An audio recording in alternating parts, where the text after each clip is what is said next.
I mean, all Twitter was basically an arm of the government. Yeah. So Was that shocking? Like, what was that like? Because that, to me, that was the most bizarre, was the Twitter files. When you let yeah, Schellenberger and Matt Taibbi and all those guys get in the Twitter, and the response where Matt Taibbi gets audited. I mean, which is just wild. I mean, it's just so blatant and so in your yeah, face. it's weird. No, I mean, the degree to which, and by the way, Jack didn't really know this, but the degree to which Twitter was simply an arm of the government was not well understood by the public, and it was there was no it was whatever the official government. I mean, it was like Pravda basically. A state publication is the way to think of old Twitter. It's a state publication. And was the justification from their perspective that they are progressive liberals, they have the right intentions, it's important that they stay in power, the progressive liberals stay in government and power because this is their There was basically oppression of any views that would even, I would say, be considered middle of the road. But certainly anything on the right. I'm not talking about like far right. I'm just talking mildly right. The people like Republicans were suppressed at 10 times the rate of Democrats. Um, Now that's because old Twitter was fundamentally controlled by the far left. It was like completely controlled by the far left, and that's why I say like San Francisco Berkeley is a niche ideology. It's hard to say like is there a place that's more far left than San Francisco Berkeley? maybe Portland Maybe Portland, but it's like it's a right there. It's yeah, it's like basically it's those equivalent. two places are the most far left places in America. Yes. Um, so from their standpoint, everything is to the right, including moderates. Right, right. So now, if you internalize a far left position, uh, everything seems wrong to you that is not far left, Right. and so they naturally oppressed anything that didn't agree with their views. That's why I say that it was an accidental far left information weapon.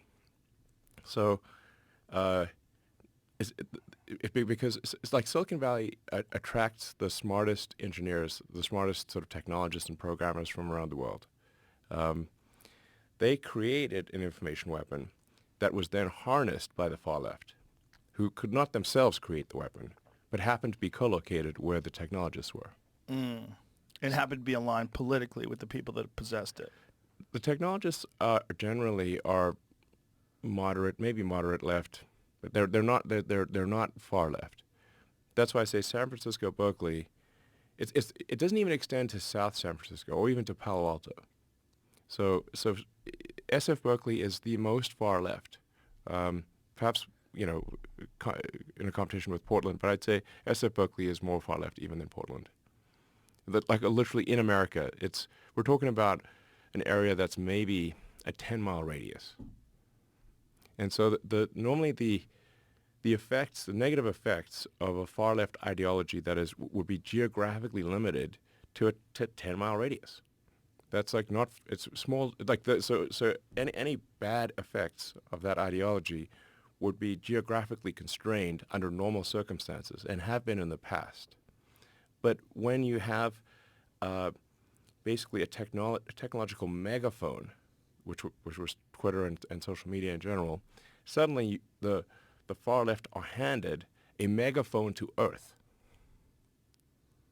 an incredibly powerful technology weapon that they themselves could not create, but they happened to be co-located with the technologists who created it by accident.